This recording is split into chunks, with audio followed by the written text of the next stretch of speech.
Like and subscribe right now, or you're gonna have terrible luck for the next week. Why does nobody have a wolf for a pet? Have you ever asked yourself that question?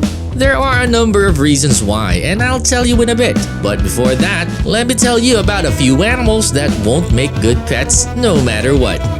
Number 10.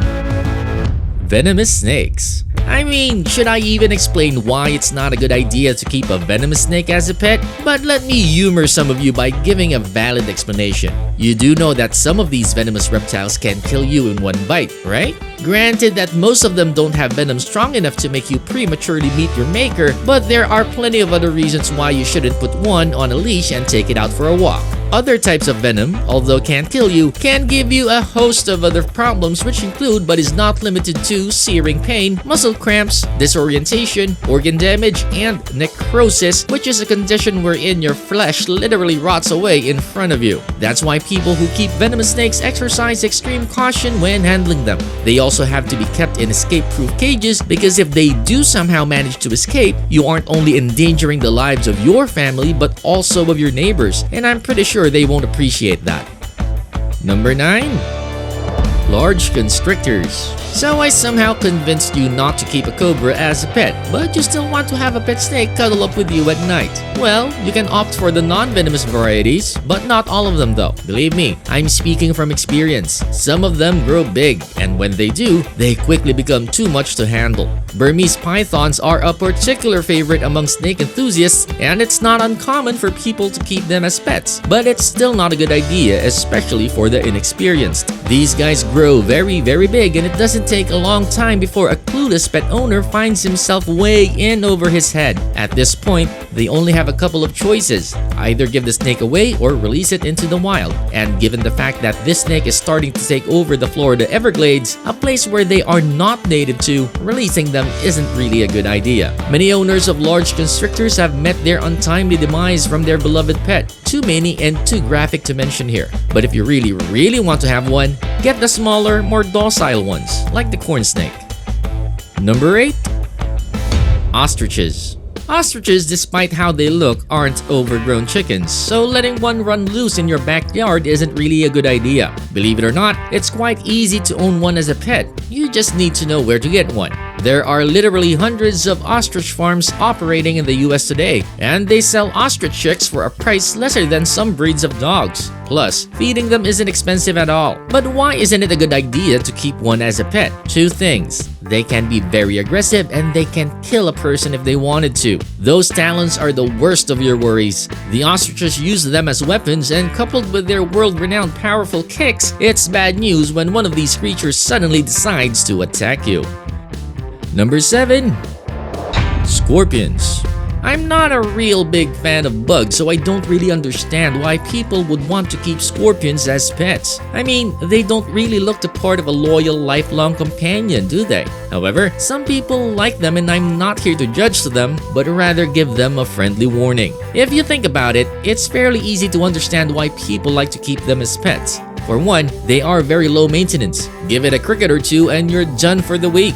They don't drink much too, especially the ones that are endemic to desert areas. There are hundreds of varieties to choose from, and they also come in all sorts of colors and sizes. Some are venomous, some are not. But whichever variety you choose to take home with you, they are extremely dangerous. The poisonous ones obviously carry lethal doses of poison in their tails. If you get stung by one of these, needless to say, it's going to give you more than a bad day.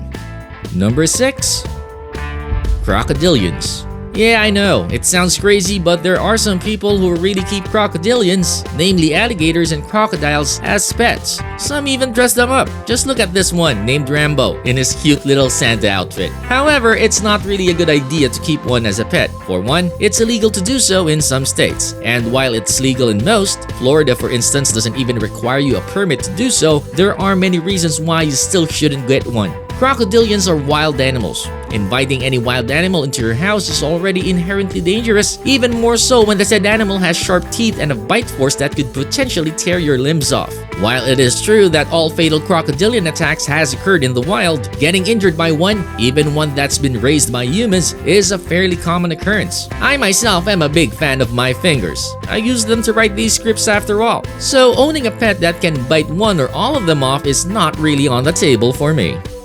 Number 5. Big cats. House cats they aren't, so why keep them in your house? Forget to feed one of these guys and you'll definitely get more than a scratch on your face. Big cats like lions and tigers, or even smaller ones such as the puma, are inherently dangerous, even if they haven't been raised in the wild. All you need to do is search for what happened to Roy Horn. You know, that guy from Siegfried and Roy, to know exactly what big cats are capable of doing to our frail human bodies. While there are cases like of those of Kevin Richardson, also known as the Lion Whisperer, who has made such a deep connection with the lions that he took care of that they recognize him and avoid eating him even after spending years apart. He is an exception and not the rule. If you do keep a big cat as a pet, the chances of it mauling you is greater than it acting like a spoiled kitten. Number 4. Bats. While it would be cool to live in a high-tech cave surrounded by these flying mammals while pretending to be Batman, bats really aren't ideal pets. Bats are very unique and lovely creatures, so I guess it makes sense that some people might attempt to make a pet out of them. Some species of bats can become domesticated, meaning that they can accommodate humans, even becoming clingy and cuddly. But where they can live as long as 30 years in the wild, their lifespan in captivity is usually much shorter. Often, it's only 5 or 6 years, and that alone should discourage people from keeping them as pets. Bats need to fly and they don't do well when confined to a cage. Aside from being bad for the animal, keeping a bat in your house can be very dangerous as well. While they do carry rabies, it's not actually as rampant as you think. You have a higher chance of contracting rabies from a stray dog than from a bat, but safe is still better than sorry. Also, they carry the SARS virus, and that should be enough reason for you not to keep one in a cage in the corner of your living room. Number 3. Kinkajous. Kinkajous are small nocturnal animals with a bad attitude and very sharp teeth to show you that bad attitude. A kinkajou, also known as a sugar bear, looks like a cross between a squirrel, a hamster, and a chinchilla. They are pretty darn cute, but again, it's the cute ones. They don't really like anyone waking them up during the day, and when you do, they get very aggressive. They'll scream and attack by clawing and biting their owners. For a small animal, they can do a lot of damage to a person. In 2011, the Associated Press reported on a Tennessee girl going to the hospital with a pet kinkajou bite. The 16-year-old suffered from a 102-degree fever and severe headaches. She was even urinating blood. Another, more high-profile attack happened to Paris Hilton, who was attacked by her pet kinkajou named Baby Love. The attack was bad enough to require Paris to take a trip to the emergency room. Now it's time for today's best pick.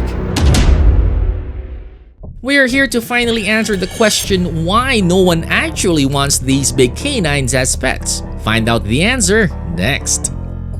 Number 2. Wolves. Unless you're a Stark who has some weird psychic connection with these animals, you shouldn't keep a wolf as a pet, and there are many reasons why. For one, despite their fearsome looks, they're pretty useless as guard dogs. They are naturally fearful of the unknown and will more than likely flee from intruders and potential danger without even a bark. Not to mention the fact that their incessant howling would most likely keep you and your neighbors up all night. Wolves howl at more than just a full moon. When in a pack, they will howl to find lost members, browse each other for a hunt, or warn off rival packs. A lone wolf will howl to attract a mate or simply express their loneliness. A solo howl only lasts about 5 seconds, but a chorus of wolves howling can last for quite some time. Also, just getting one wolf is out of the question. They survive best in packs numbering anywhere from between 12 to 40. So unless you have a large extended family living under the same roof, you wouldn't meet that pack requirement. Before we move on, I've got a little challenge for you that'll take 5 seconds to complete. So here's the deal. You just leave a like on this video, smash that subscribe button and hit the notification bell, and you will get 25 years of amazing luck. Try it, it really works. Number 1. Turtles. Call me crazy, but I stand by my words when I say that turtles are bad pets. That is despite them being extremely easy to take care of. You don't need much to raise a turtle. All you need is a fishbowl, a little bit of water, some turtle pellets, and you're good to go. The simplicity of turtles as pets probably is the reason why they become the first pet of millions of toddlers all over the world, which really makes sense come to think of it. I mean, you really wouldn't want to entrust a puppy's life to a 3-year-old, would you? What you don't know is giving your child a pet turtle can be equivalent to giving him or her poison. You see, they are known carriers of salmonella, the same deadly bacteria found in raw or improperly cooked chicken meat. Salmonella poisoning isn't something to laugh at, and many have died from these deadly bacteria. Would you be willing to take any of these animals home with you? Let us know down in the comments. Also, make sure to hit subscribe as well as the notification bell. That way, you'll get notified every time we upload new and amazing content just like this. Again, thanks for watching and see you on the next video.